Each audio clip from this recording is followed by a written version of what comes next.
Digər iki şəxs kimdir? Biri, inşallah indi daxil olacağımız yer ki var, baxın ora xanımlar, kişiləri də aparıb görsənəcəm. İndi qabağından keçdik. Şeyx Hani ibn Ürvə, Kufə şəhərində böyük bir tayfa olur, o tayfanın başçısı olur. Hamısı onu imam sevənlər və bir dənə sözünə, bir dənə fətvasına milyonlar gedirmiş. Yüz minlərlə insan gedirmiş, elə bir insan olur.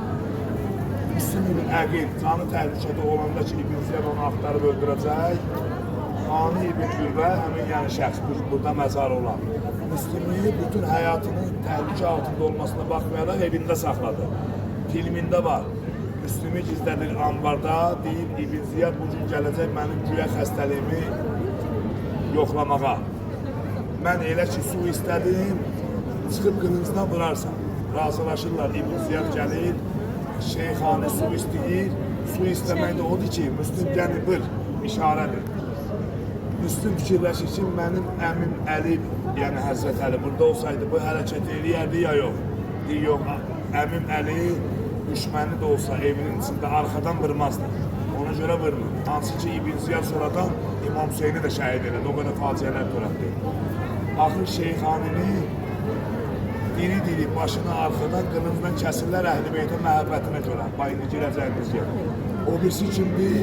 O birisində demək olar dünya müsəlmanları hamısı tanıyır. Muxtar ibn Əbu Ubeyd Səqəfi Aşura hadisəsindən sonra Aşura şəhidlərinin İmam Hüseynin qisasını Yezidin ordusundan alan insandır. Onlar öldürmüşdür 72 nəfər. Muxtar ibn Əbu Ubeyd Səqəfi 30 min nəfər Yezidin ordusundan təqribən 18 minini cəhənnəmə vasil eləyir. Yəni yarısından çoxunu. Allah'a həmd olsun görüb nə gözəl yerlərdə ziyarət edir. Allah bu ziyarətlərimizi ali dərəcədə qəbul eləsin. Allah Teala bu ziyarətləri bizim ömrümüzün axırıncı Kərbala, Kufə ziyarəti qərar verməsin.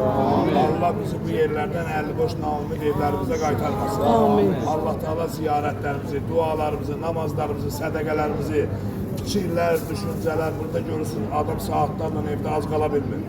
Amma burada qalır, o qədər də hiss eləmir azdır. Məsələn, şəkər olanlar var, ürək xəstəsi olanlar var.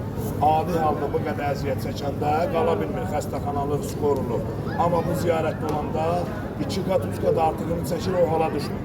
Allah Teala bu əziyyətimizi, bu yorğunluğumuzu inşallah yerdə qoymaz.